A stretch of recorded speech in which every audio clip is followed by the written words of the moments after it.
Hey guys, welcome back treasure hunters. Today's deep dive into the Curse of Oak Island Season 12, Episode 23 will leave your mind reeling. This isn't just another episode, this is the episode that could finally shatter centuries of speculation. From Knights of Malta to anchor stones, cryptic maps to underground vaults, what we're looking at here is nothing short of a game changer. Let's start with the timeline. 1307, Friday the 13th, the day the Templars fell. Or so we thought. See, while many were imprisoned and killed, there are written records showing that some Templars, including the Master of France, Gerard de Villiers, escaped with treasure. What treasure, you ask? Possibly nothing less than the Ark of the Covenant, the Holy Grail, and relics from King Solomon's temple. I mean, can you imagine the implications? Some researchers believe that this treasure was not just hidden. It was carefully, strategically relocated over centuries. The route? France to Portugal, to Malta, and eventually to Oak Island. Sounds crazy? Let's keep going. Fast forward 2 centuries to the Knights of Malta. The Villiers family name resurfaces. In fact, the team discovered an unbroken chain from the Templar escape to the family of Catherine de Villiers, whose son, Isaac de Razilly, a Knight of Malta, would eventually establish a French colony just 15 miles south of Oak Island in Saïda 32. This isn't just a coincidence. This is a lineage of power, purpose, and secret stewardship. What's more, symbols connected to the Knights of Malta, including the Maltese cross, have been found carved into the walls of 16th century prisons in Malta, and now match artifacts unearthed right on Oak Island.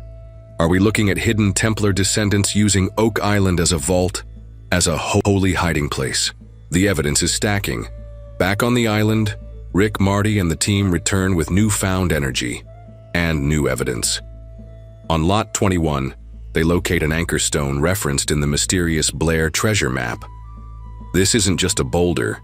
It's a reference point, a surveying anchor, possibly used to triangulate the positions of other markers and entrances. It's like unlocking a level in a video game. Once you find that one true coordinate, the rest begins to unfold. Gary Drayton, the team's expert metal detectorist, even discovers oxen shoe fragments near the site, supporting the theory that these stones weren't natural deposits. Someone brought them here. Someone with purpose. Someone who needed to hide something or guard it. And as they dig under the stone, they hit the sea horizon, the untouched natural earth layer. No signs of treasure yet, but the placement of those stones, deliberate, calculated. These aren't random boulders, they're breadcrumbs. Meanwhile, on Lot 5, the mystery deepens with a new artifact. A floral button discovered near a stone foundation. Seems ordinary, until Alex Lagina connects it to graffiti found on a prison wall in Malta. Yes, Malta again, the exact same design, carved into the wall of a 16th century prison that once held the Knights of Malta. Is it a family crest?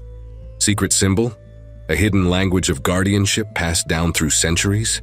When the team overlays these findings with known carvings from the HO stone and the Maltese cross symbols found across Oak Island, a pattern emerges.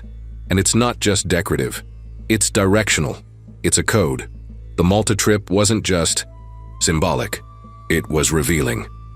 The team walked through underground tunnels, saw massive cisterns carved by hand 60 feet beneath cities, and observed blue clay sealing off water channels, clay eerily similar to the one found in the original money pit description. This wasn't primitive guesswork, this was advanced medieval engineering. The Knights of Malta had the knowledge, resources, and craftsmanship to hide treasure in underground vaults that could survive for centuries, even underwater. Sound familiar? Could Oak Island's money pit, with its booby traps and water channels, have been constructed by the same minds? As the team regroups, all signs point to one conclusion. It's time to return to the money pit. Armed with new context, ancient maps, and tantalizing clues, they prepare for their most ambitious dig yet. What lies 200 feet underground? Could be the legendary vault, one that might link the island to the Knights of Malta, the Templars, and the greatest treasure hunt in history? The episode ends with whispers of what's to come. a potential vault that connects the swamp to the sea, primitive tools dating back to the 1500s, channels that may have been dug centuries ago to safeguard something priceless. And speaking of digging, let's not overlook the most understated but powerful development of all: mindset shift. For years, certain areas of the island were dismissed as unlikely, irrelevant, or simply distractions. But now, with every new artifact, symbol, or fragment unearthed, like the ox shoe, like the anchor boulder, like the floral button, the once dismissed western part of Oak Island is becoming a prime suspect in this centuries-old riddle. The treasure may not be where we first thought. It may be exactly where we ignored. Even seasoned treasure hunters like Marty Lagina are now entertaining previously unthinkable possibilities. And that tells us something huge. When even the skeptics start believing, it means the evidence can no longer be written off as coincidence. It's cumulative, it's aligning, and it's creating pressure, the kind of pressure that usually precedes a breakthrough. What's even more exciting is the growing list of physical parallels between Oak Island and the medieval strongholds of Malta. Blue clay used to seal. Water tunnels? Check. Massive underground cisterns? Check. Symbols carved into stone and walls that match Oak Island artifacts? Double check. The team isn't just finding fragments. They're discovering an architectural and symbolic handwriting shared across oceans and centuries. And now, with that Malta graffiti matching a button found right near the Lot 5 structure, the same area where the mysterious stone foundation and starburst button were recovered, we're forced to ask an uncomfortable question. Has the truth been sitting in front of us, waiting for someone to finally look at it the right way? Let's not forget the emotional core of this journey. This isn't just about relics and riches.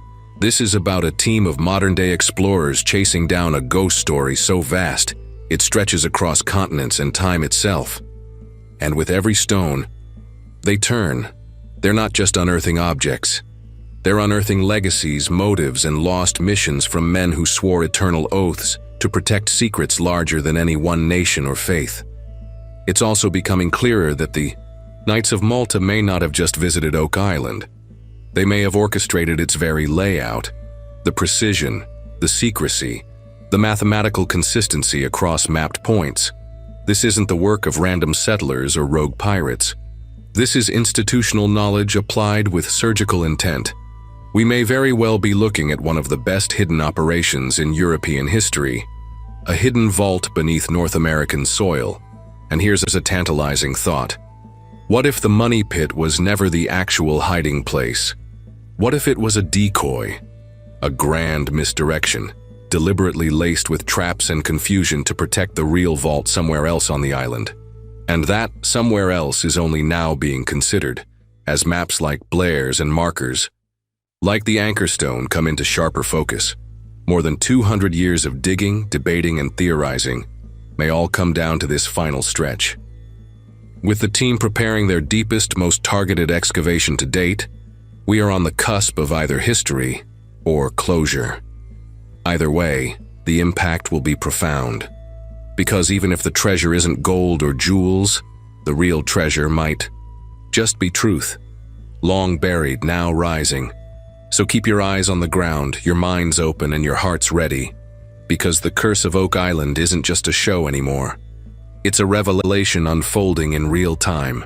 And you, fellow seekers, are part of this journey. So stay tuned, stay curious, and as always, dig deeper.